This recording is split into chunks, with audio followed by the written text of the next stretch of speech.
Look closely. This is what police say Kirsten Hatfield of Midwest City, Oklahoma might look like today. Nearly 2 decades after the 8-year-old vanished from her own bedroom in the middle of the night. We've had this case for 18 years. You always look back over your career and there's about a handful of cases that were either unsolved or you never were able to find the suspect, and you think, I wish if I had a magic wand, these were the cases that you want to solve. This was one of those cases. And now, the mysterious questions surrounding Kirsten's disappearance might finally be answered after Detective Daryl Miller was assigned to the case, along with Lab Director Keisha Jones. I took the whole case file home and I read it, from cover to cover, and it overwhelmed me. We had a full male DNA profile that was from blood scraping on the window from the crime scene, and it matched blood stains that were found on the victim's underwear. With technologies now available to law enforcement that didn't exist at the time, investigators could test the sample and look for a matching suspect in the police database. We ran it through CODIS. He wasn't in CODIS. So we basically had the smoking gun. We just had to figure out who it matched to. And to do that, police would have to return to the scene of the crime. At that point, we decided to get DNA swabs from basically anyone that's ever been involved in the case or brought up in the investigation, especially the males. We had over 100 people of interest on our list, and we started with individuals that were the closest in proximity. Including the neighbor, who years before told police he heard dogs barking around at 2 a.m. the night of Kirsten's abduction, Anthony Palma. He was interviewed on 2 separate occasions immediately after Kirsten's disappearance. He said he'd been home all night, heard some dogs barking early in the morning hours, got up to see what was going on, but nothing unusual. He even allowed the FBI agent and our police officer to search his home when we met with him. Palma and several other witnesses agree to a DNA swab, and investigators begin the arduous process of sorting through all the new evidence. We took a total of 17 DNA samples, and we submitted those in different rounds. Then, after the 3rd round, one of the very last samples submitted, a match. I remember the day because our lab director, Keisha Jones, had called me down to the lab, and she goes, "We got a hit." And I said, "Let me guess, it's Anthony Palma." And she said, "Yes." That's right, the same Anthony Palma who was so cooperative 18 years before. We realized he's lived there since she went missing, since 1997, and still lives there.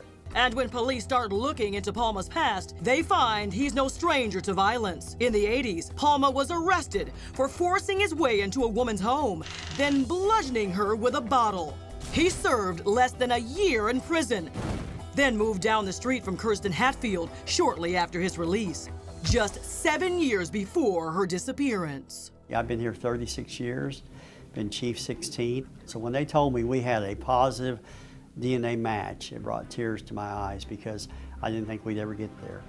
And when we did and we found out who it was, then I went into shock, thinking, well, oh my gosh, our suspect's been 2 doors down this whole time. And in case there was any doubt as to the accuracy of the DNA results, in July of this year, we received a report from OSBI that indicated the blood sample from Kirsten Hatfield's panties and also the blood on the windowsill matched Anthony Palma, and the match was 1 in 293 sextillion.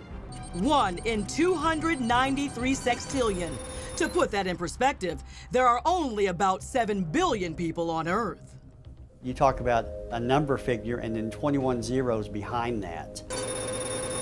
So there's no doubt that that's Anthony Palma's blood that was on the windowsill and also in Kirsten Hatfield's panties. Though he denies any involvement, police immediately arrest Palma and charge him with the kidnapping and presumed first-degree murder of Kirsten Hatfield. Anthony Palma. Anthony Palma is currently in the Oklahoma County Jail waiting for his trial with no bond. For Kirsten's family, it's a bittersweet day. I'm going to take this opportunity to let all of our family and friends know that we're okay, and please continue to pray for us. In the end, authorities determined Kirsten was most likely targeted by Palma for sexual assault. But for investigators, this case is far from closed. There's still one huge mystery left to solve. Nobody has been found. We had a specific lead that we looked at last January where we actually went to another town in Oklahoma and did some digging in the yard because we had some information that Kirsten may possibly be buried there. We didn't find her. Obviously, when we arrested Tony Palma, we searched his house, his yard. We tore up his garage floor. We looked underneath the house. Unfortunately, we didn't find her there. We really need more information as to where we would identify a search to look for Kirsten. Unfortunately, at this point, Tony Palma is refusing to talk, which has investigators worried for more reasons than one. If you look at the psychology of a child predator and person that commits these type of crimes, typically they don't do it one time and stop. Do I think there may be other victims out there? Yes, I do. We're still continuing our investigation. We're re-interviewing anybody associated with Tony Palma. We want to know about his habits, what he's been doing for the last 18 years. So one piece of this tragic mystery may have been solved. But until the body of Kirsten Hatfield is found, the case will never truly be closed. We've taken the first step. We have an arrest, but we still don't know all the answers to the case. We are the only voice for Kirsten Hatfield. She's gone. And so it's our obligation to speak for her and on behalf of her family.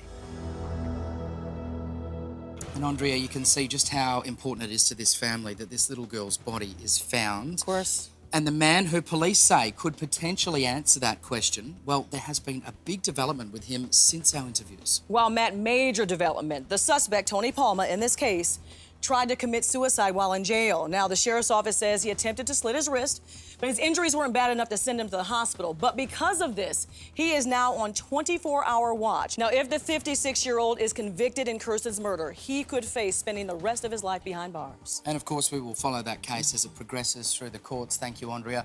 And we'll bring you the very latest here and at our website, crimewatchdaily.com.